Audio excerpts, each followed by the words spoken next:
아멘. 오늘도 하나님의 말씀 앞에 나와서 순종의 제사를 드리시는 성도님들 주님의 이름으로 환영하고 축복합니다.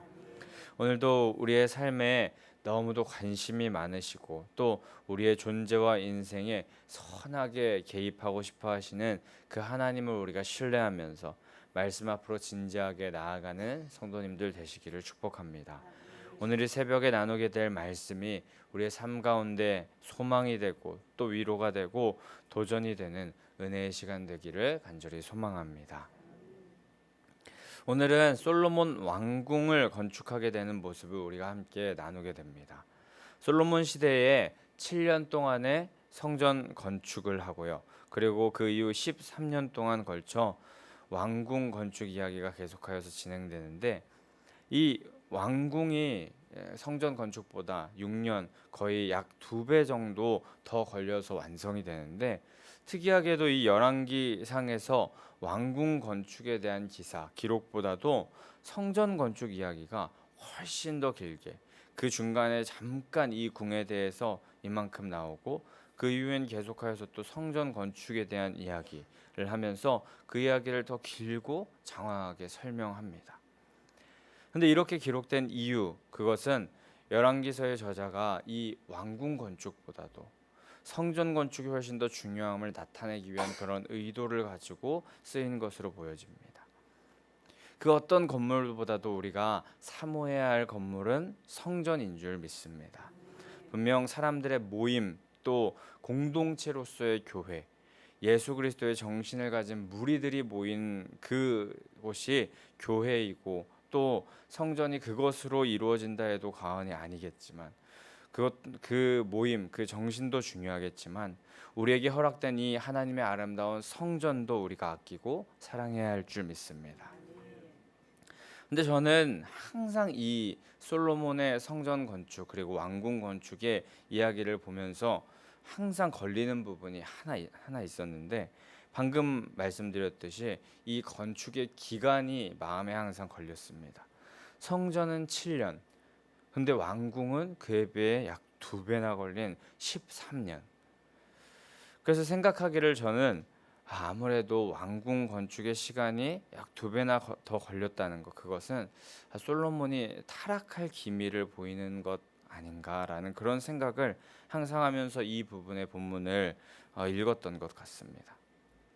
열왕기상 12장 4절에 보면 북이스라엘로 나뉠 지파들이 솔로몬의 무리한 이 왕궁 건축으로 인하여서 자기들의 멍에가 무거웠으며 그로 인하여서 자신들이 이 분열의 명분을 가지고 싸우려고 하는 그런 모습을 보면서 분명히 그 왕궁 건축이 훨씬 더 많이 걸린 그런 모습으로 인하여서 정말 솔로몬이 타락할 기미를 보이는 것 아닌가라는 그게 타당한 의견일 수 있다고 생각이 들기도 합니다. 하지만 공사 기간이 성전 건축 기간보다도 길어질 수밖에 없었던 다른 이유가 있을까 없을까 그런 것을 조금 살펴보았는데 성경학자들은 이야기하기를 성전 건축의 규모가 왕궁 공사보다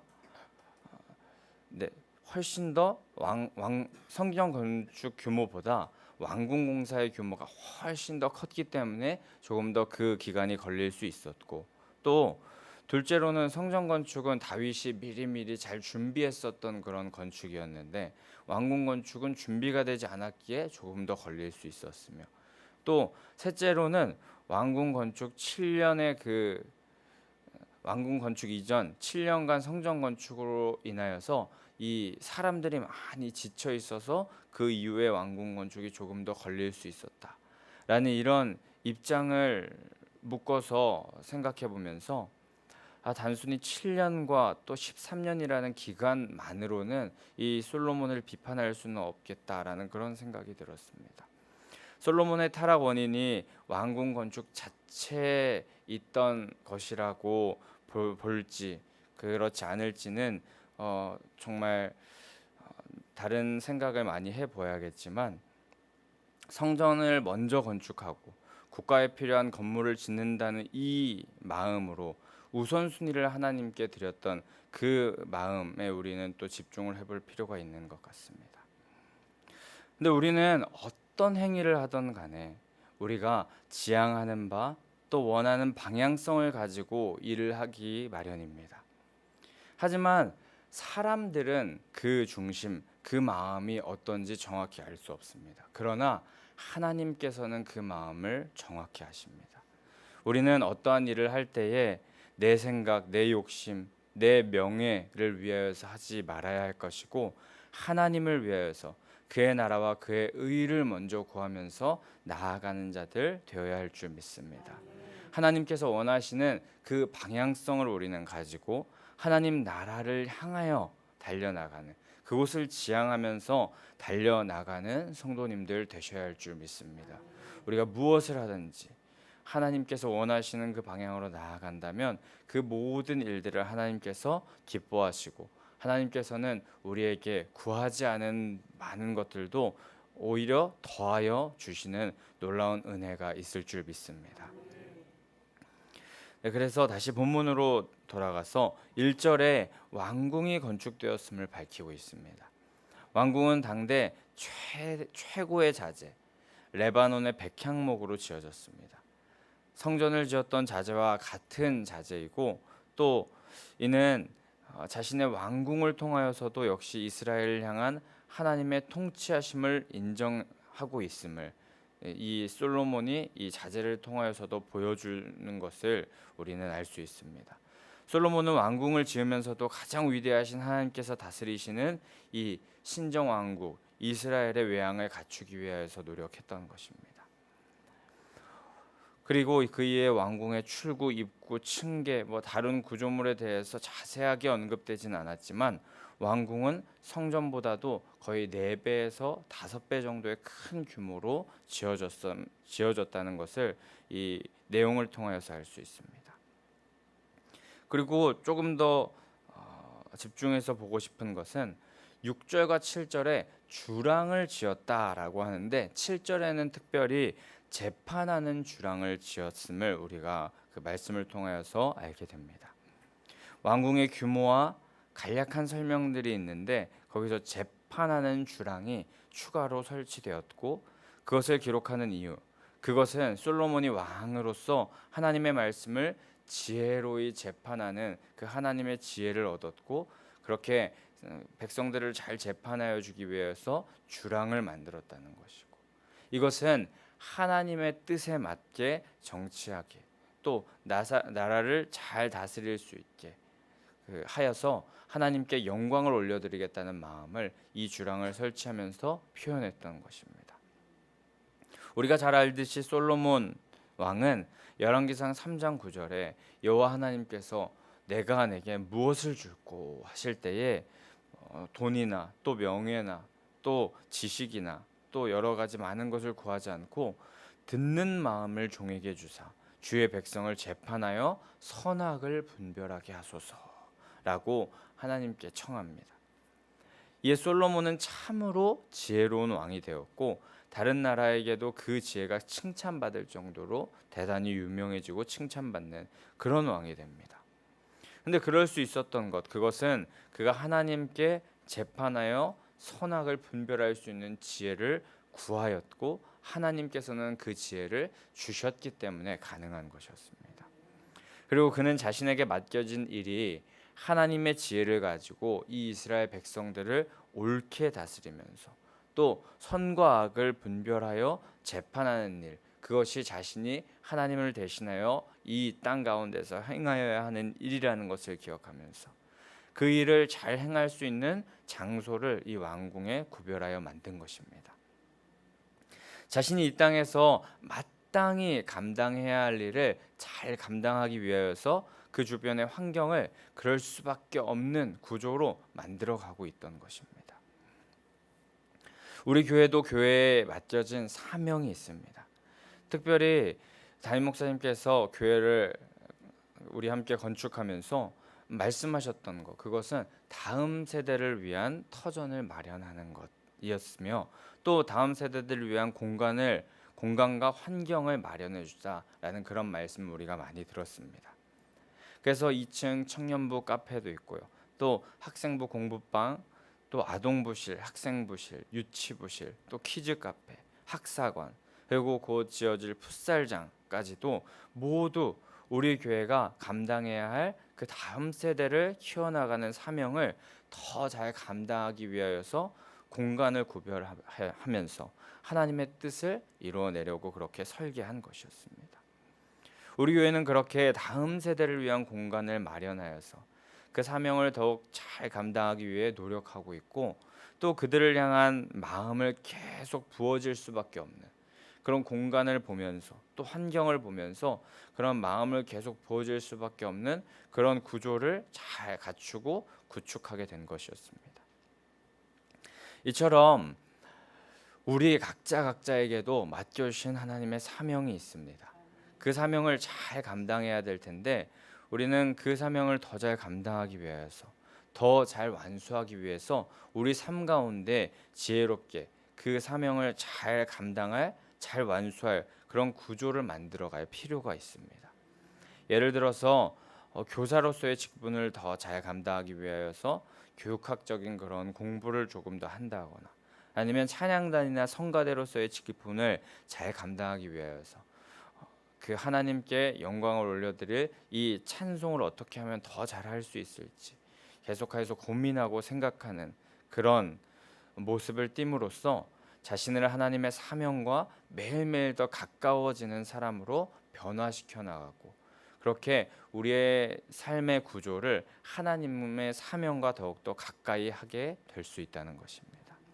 하나님의 지혜로 옳은 재판을 해야 할 사명을 가진 이 솔로몬이 재판하는 주랑을 지었던 것처럼, 우리도 사명을 잘 감당할 환경을 자발적으로 만들어서 주님께서 기뻐하시는 자로 더욱더 거듭나는 성도님들 되셔야 할 줄 믿습니다. 그 이후 8절에서 솔로몬이 거할 왕궁에 대하여서 이제 이야기하고 있는데요. 그것은 다른 뜰에 있었고, 8절 말씀 후반부 그 다른 뜰 있는 그 솔로몬이 거할 왕궁 이후에 8절 후반부에는 바로의 딸을 위하여 집을 지었다라고 그렇게 계속하여서 기록되고 있습니다. 솔로몬은 백성을 다스리는 일을 하다가 다른 뜰에 있는 공간에 거처를 마련하여서 잠시 쉴 수 있는 그런 공간이 있었다는 말이었고, 또 그 이후 8절 말씀 후반부에 이 바로의 딸에게 집을 지어 주었다는 것, 그것은 바로의 딸만을 위하여서, 그 애굽왕 바로의 딸만을 위하여서 개인 궁을 건축하여 주었음을 언급하고 있습니다.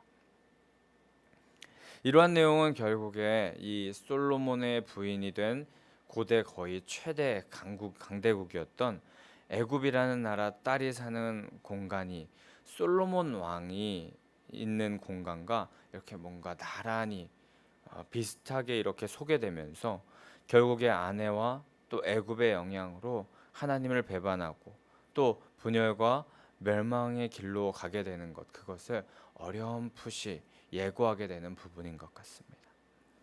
이후에 11장, 12장의 말씀을 보면 하닷과 여로보암이라는 사람이 이제 반란을 하게 될 텐데, 그것이 애굽을 기반으로 이 반란이 이루어짐을 보면서 이 예상이 현실로 되면 우리가 보게 될 것입니다. 그렇게 우리는 이 부분의 말씀을 보면서 반드시 기억해야 할 것이 있습니다. 우리가 끝까지 섬기고 높이며 찬양해야 될 대상은 오직 절대 주권자 되시는 하나님밖에 없다는 것입니다. 하나님과 그 어떤 것도 나란히 설 수 없습니다. 하나님과 그 어떤 나라도 대등할 수가 없습니다. 하나님은 이 땅을 창조하신 주관자이고 이외의 다른 것들은 모두 피조물일 뿐입니다. 또한 그것을 망각하여서 하나님의 주권을 의지하지 않고 인정하지 않는 행동, 그것은 결국 이 솔로몬의 이후의 모습과 같이 패망하게 됨을 반드시 기억해야 할 것입니다. 그렇기 때문에 우리는 작은 것에도 타협하지 않고, 또 하나님의 권위를 인정하지 않는 모습을 보이지 않고 끝까지 하나님의 자리에는 하나님만이 계셔야 함을 기억하며, 다른 것을 하나님의 자리에 올려놓거나 하나님의 자리와 동등되게 놓아서는 안 될 것입니다. 그 하나님의 자리에 다른 것을 놓으려 하고 또 다른 것을 대등히 놓으려 하다가는 결국에 망하는 인생을 살게 될 것입니다. 그러니까 우리는 오직 하나님만이 우리를 다스리는 분이시며 또 높임 받으시고 찬양 받으실 분도 오직 하나님이시며 그분이 진정 왕이 되실 때, 진정 왕으로 우리를 다스리실 때 우리가 가장 완전하게 됨을 기억해야 할 줄 믿습니다. 하나님도 섬기고 애굽도 섬기고 하나님도 섬기고 세상도 섬기고 하나님도 섬기고 돈도 섬기고 이런 생각 자체가 가능하지 못한 일이며 또 하나님 앞에선 그것은 반역과 배신임을 우리는 기억해야 합니다. 끝까지 왕이신 주님을 인정하고 따르는 신앙을 하시면서 왕 대신 주님만을 높여드리는 그런 인생을 사시는 성도님들 되시기를 소망합니다. 9절에서는 이제 집들 안팎에 돌들을 놓았는데 그 돌들이 굉장히 귀한 돌들이었고 또 잘 다듬은 돌로 이렇게 그 안팎의 모든 돌들이 사용되었음을 기록하고 있습니다. 사소하다고 할 수 있는 그 왕궁의 모든 건물들의 내용물들이 다 귀하고 값비싼 돌들로 지어졌다. 백향목으로 이루어졌다라는 것을 보면서 우리는 하나님께서 듣는 마음을 구한 이 솔로몬에게 부귀와 영광도 주셨다고 하는데 그로 말미암아서 이스라엘 최전성기를 이끈 이 솔로몬의 부와 영광이 이 모든 곳에 정말 귀한 돌들, 백향목으로 이 자재가 사용되었다는 것으로 보아서 이 솔로몬의 부귀와 영광이 정말 어느 정도였는지 짐작하게 되는 부분이 바로 이 부분이기도 합니다. 하나님께서 주시는 복은 상상할 수도 없는 놀라운 부귀와 영화뿐만 아니라 세상이 절대 줄 수도 없는 축복이 하나님으로부터 넘쳐 부어질 수 있다는 것을 우리는 기억해야 합니다. 또 귀한 돌과 귀한 백향목까지 자재로 사용해가면서 멋진 건물을 이렇게 짓게 되었는데 제가 마지막으로 한 가지 더 유심히 보기를 원하는 것은 10절의 말씀입니다. 10절 말씀을 보게 되면 그 초석은 귀하고 큰 돌이다 라고 그렇게 말씀하시면서 그 귀하고 값비싼 돌이 이 왕궁의 모든 건물을 세우는 기초까지 되었다라는 것을 우리가 보게 되는 것입니다. 보이지 않는 부분까지도 최고로 값비싸고 귀하고 튼튼한 돌을 사용하여서 이 왕궁을 지었다는 것이고 또 이것은 솔로몬 왕국이 정말 든든한 기반 위에 세워졌다는 것을 상징하고도 있는 것입니다. 그런데 세상 사람들이 칭찬하고 박수 쳐주며 환호하는 이런 든든한 기반, 아주 대단하고 값비싸고 좋은 귀한 튼튼한 돌로 만든 이 기반이라 할지라도 정말 쉬이 무너질 수가 있는데 그것은 바로 하나님을 떠나 주인을 버리고 반역을 저지르면 아무리 귀하고 아무리 튼튼하고 아무리 귀하고 대단한 돌이라 할지라도 힘없이 무너질 수밖에 없다는 것을 우리는 기억해야 할 것입니다. 성도님들, 솔로몬의 왕궁이 멋지게 지어졌습니다. 성전의 7년이라는 기간도 굉장히 오랜 시간 건축된 그런 건물이었는데 13년 동안 성전의 4-5배 되는 규모로 멋지게 지어졌습니다. 그런데 이 왕궁을 건축하는 중간중간 이 말씀을 보면서 뭔가 균열이 생기고 있다라는 느낌을 지울 수가 없습니다. 하나하나씩 최고의 자재로 최고로 멋지게 건축되어서 그 하나님께서 다스린다는 이스라엘 신정 왕국에 그 이름을 드높이고 있는 것 같지만 뭔가 하나하나 타협하는 것 같은 모습을 보입니다. 아무리 멋진 건물이라 해도 작은 균열은 결국 분개의 원인이 되고 맙니다. 너무 튼튼하고 대단한 기초 위에 세워졌던 왕궁이지만 결국 그 균열, 하나님을 조금씩 떠나며 조금씩 배반하는 모습을 보이면서 결국 그런 모습으로 인하여서 붕괴되고 망하게 되는 모습을 보일 수 있습니다. 오늘 멋진 왕궁을 세웠지만 그 이후의 모습을 우리가 잘 알고 있는데 그것을 우리는 기억하면서 우리 삶은, 우리 인생은 끝까지 주님을 떠나지 마시고 작은 것에도 타협하지 마셔서 균열을 일으키지 마시는 성도님들 되시길 축복합니다. 우리의 이 반석이, 이 기초가 정말 멋지게 잘 세워졌는데 그 멋지게 세워진, 그리고 튼튼하게 세워진 그 기초도 하나님을 온전히 섬기지 않고 왕 되신 주님을 따르지 않는다면 쉬 무너질 수 있다는 것을 우리는 기억하면서 우리의 기초 되시는 분은 오직 주님이시며 그것을 끝까지 이어가실 수 있는 분도 오직 주님이시라는 것을 우리의 마음속에 품고 새기면서 주님을 끝까지 의지하는 인생 살아야 할 줄 믿습니다. 그렇게 살아가길 원한다면, 또 그렇게 살아가기를 결단한다면 우리의 든든한 반석이 되어 주셔서 요동하지도 않고 흔들리지도 않으며 영원히 무너지지 않도록 하나님께서 우리를 선하게 인도하여 주실 줄 믿습니다. 오늘도 그렇게 행하실 성령 하나님과 동행하시면서 부활의 능력으로 매일매일 삶 가운데 승리하는 인생 사시는 성도님들 되시기를 간절히 소망하고 축복합니다. 아멘. 우리 그럼 이 시간에 함께 204장 찬송하시고 함께 기도하며 나아가시도록 할 텐데, 204장 찬송하시기 전 부활신앙 및